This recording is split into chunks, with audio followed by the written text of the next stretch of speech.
NASA और ESA जैसी बड़ी स्पेस एजेंसीज के मुकाबले काफ़ी कम बजट एलोकेशन के बावजूद पिछले कुछ वर्षों में भारत का राष्ट्रीय अंतरिक्ष संस्थान इसरो स्पेस एक्सप्लोरेशन तथा स्पेस टेक्नोलॉजीज के क्षेत्र में अपनी एक अलग पहचान बनाने में सफल रहा है। चाहे बात अपने पहले ही अटेम्प्ट में स्पेसक्राफ्ट को मंगल तक भेजने की हो या फिर एक ही साथ 104 सैटेलाइट्स को सफलतापूर्वक लॉन्च करने की, इसने वो कर दिखाया जो इससे पहले तक दुनिया की कोई और स्पेस एजेंसी नहीं कर सकी थी।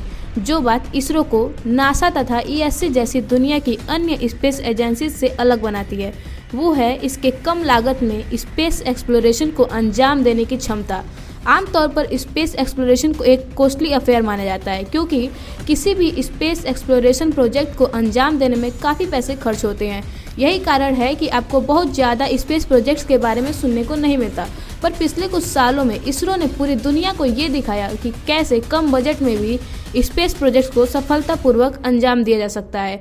यूँ तो इसरो के लगभग सभी प्रोजेक्ट्स अन्य दूसरे स्पेस एजेंसीज के लगभग सिमिलर प्रोजेक्ट्स से काफ़ी सस्ते होते हैं, पर आज इस एपिसोड में हम जिस बात करने जा रहे हैं इसरो के उस मिशन के बारे में जिससे पूरी दुनिया में इसरो को उसकी असली पहचान मिली। जी हाँ, हम बात कर रहे हैं मार्स ऑर्बिटल मिशन यानी कि मंगलयान की, जिसके जरिए मंगल तक पहुंचकर हमारा देश भारत उन चुनिंदा देशों की श्रेणी में शामिल हो गया जो अभी तक इस लाल ग्रह तक पहुंचे हैं। पर इस मिशन की खास बात ये थी कि इसरो ने इसे बेहद ही कम पैसों में अंजाम दिया था।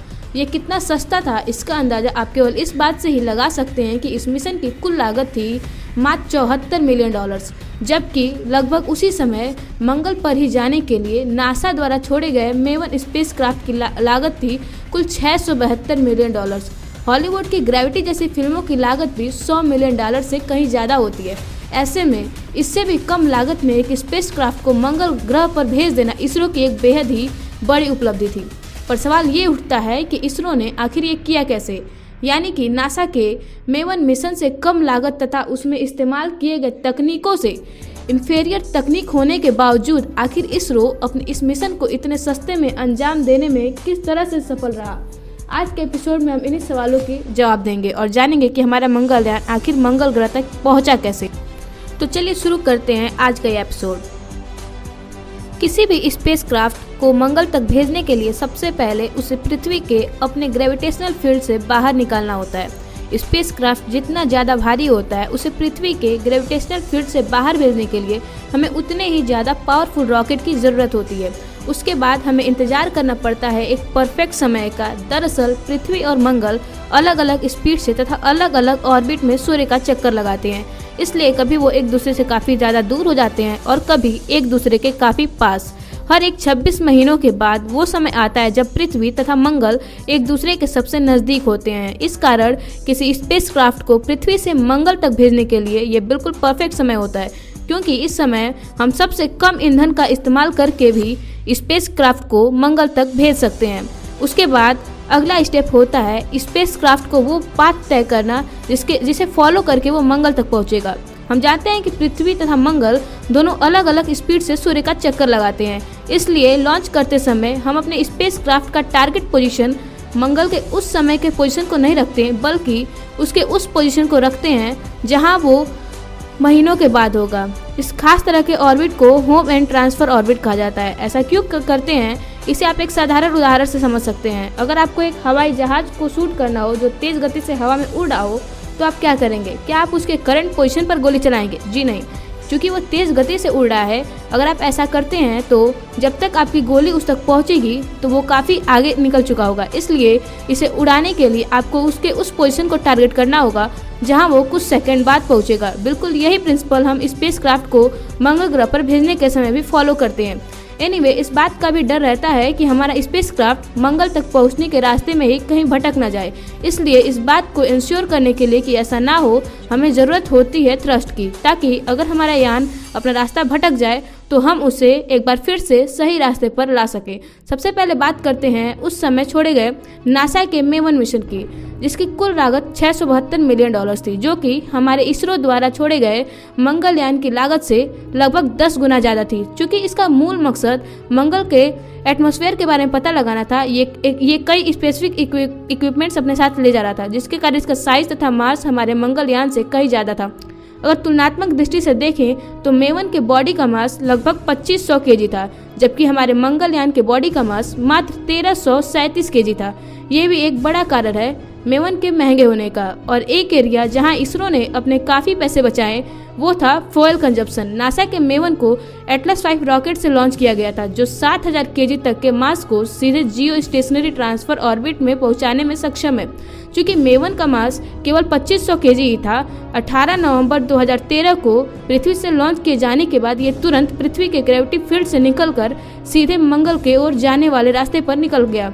यही कारण है कि मंगलयान से कई दिनों बाद पृथ्वी से लॉन्च किए जाने के बाद भी ये मंगल पर हमारे मंगलयान से 2 दिन पहले पहुंच गया था। हालांकि पावरफुल रॉकेट का इस्तेमाल करने के कारण इसमें फ्यूल कंजप्शन भी ज़्यादा हुआ था, जो दूसरा बड़ा कारण था इसके महंगे होने का। हमारे मंगलयान को लॉन्च किया गया था PSLV C-25 रॉकेट से, जो केवल 1300 केजी मास को ही सीधे जियो स्टेशनरी ट्रांसफर ऑर्बिट में पहुँचाने में सक्षम था। चूँकि मंगलयान का मास इससे कहीं ज़्यादा था, यानी कि 1337 केजी था, नासा की तरह हम इसे सीधे मार्स ट्रांजेक्टरी में नहीं भेज सकते थे। इसलिए इसमें यह तय हुआ कि सबसे पहले मंगलयान को पृथ्वी के ऑर्बिट में भेजा जाएगा और उसके बाद मल्टी स्टेप ट्रांजिशन के जरिए इस ऑर्बिट को लगातार बढ़ाया जाएगा और अंत में इसे मंगल के रास्ते पर भेज दिया जाएगा। आइए देखते हैं कि ये सब कैसे किया गया। PSLV C-25 में के 4 स्टेजेज में सॉलिड और लिक्विड के अल्टरनेट प्रोपल्शन सिस्टम का इस्तेमाल किया गया। सॉलिड और लिक्विड फ्यूल में अंतर ये था कि सॉलिड फ्यूल को एक बार अगर इग्नाइट कर दिया गया तो इसे कंट्रोल नहीं किया जा सकता, यानी कि ना तो इंजन को रेगुलेट किया जा सकता था और ना ही इसे बंद किया जा सकता था। पर लिक्विड फ्यूल के साथ ऐसा नहीं था, यानी कि इसे रेगुलेट भी किया जा सकता था और ज़रूरत के हिसाब से इंजन को बंद या चालू भी किया जा सकता था। 5 नवंबर 2013 को सतीश धवन स्पेस सेंटर श्रीहरिकोटा से मंगलयान को PSLV C-25 रॉकेट के जरिए पृथ्वी से लॉन्च कर दिया गया, जिसने इससे पृथ्वी के लोअर इलेक्ट्रिकल ऑर्बिट में पहुंचा दिया। क्योंकि ये एक इलेक्ट्रिकल ऑर्बिट है, इसमें कोई एक पोजीशन पृथ्वी के सबसे ज़्यादा नज़दीक होता है और कोई दूसरा पोजीशन पृथ्वी से सबसे ज़्यादा दूर।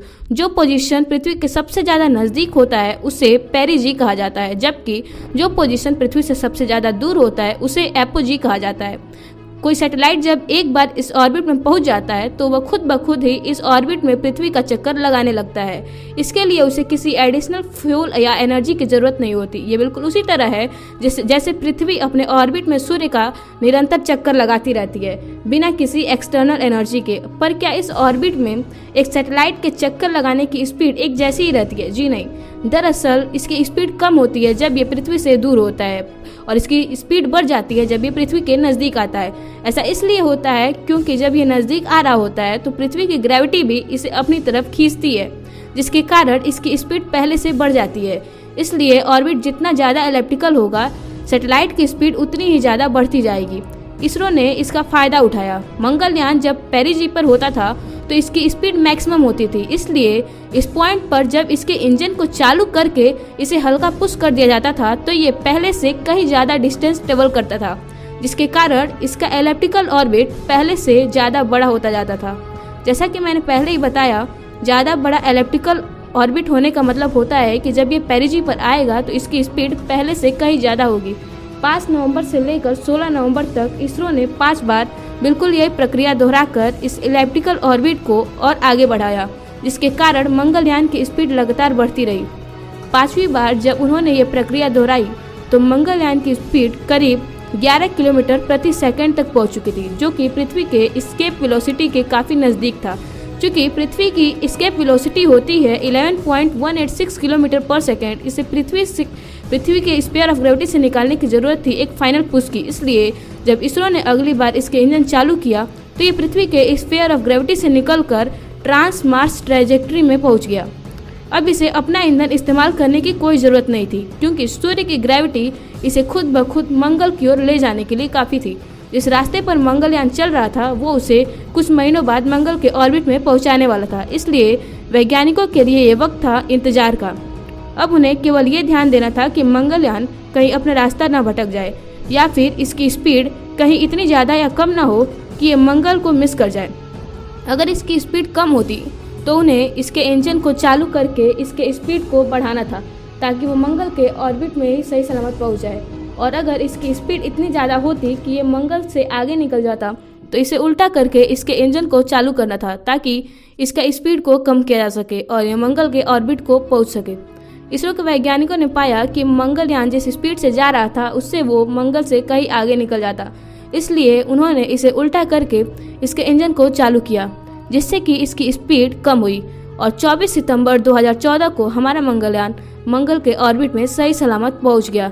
मजेदार बात यह थी कि नासा का मे 1 भी इससे केवल 2 दिन पहले यानी कि सितंबर 22, 2014 को ही वहां पहुंचा था। मंगलयान के मंगल तक पहुंचने के साथ ही इसरो ने एक नया कीर्तिमान रच दिया। भारत पहला ऐसा देश बन चुका था जो अपने पहले ही प्रयास में मंगल तक पहुंच गया था। इससे पहले यूरोप की स्पेस एजेंसी ESA विश्व की एकमात्र स्पेस एजेंसी थी जो ऐसा कर पाने में सफल रही थी। साथ ही साथ भारत अमेरिका और रूस के बाद मात्र तीसरा ऐसा देश बना जो मंगल तक पहुंचने में सफल रहा। मंगलयान की सराहना करते हुए हमारे पड़ोसी देश चीन ने भी इसे प्राइड ऑफ एशिया कहा था। मंगल तक पहुंचने के बाद मंगलयान ने मंगल ग्रह के वातावरण के बारे में हमें कई अहम जानकारियां दी थी, जिसमें वहां मीथेन की मौजूदगी का पता लगाना अहम था, जिसकी अब पुष्टि भी हो चुकी है। मंगलयान प्रोजेक्ट के बाद से इसरो ने अब तक पीछे मुड़कर नहीं देखा है और गुजरते वक्त के साथ नई नई उपलब्धियां हासिल करता जा रहा है। कहते हैं कि हम भारतीय जुगाड़ू होते हैं, शायद इसीलिए नासा के मुकाबले काफ़ी कम बजट एलोकेशन के बावजूद भी आज इसरो इससे कदम से कदम मिलाकर चल रहा है।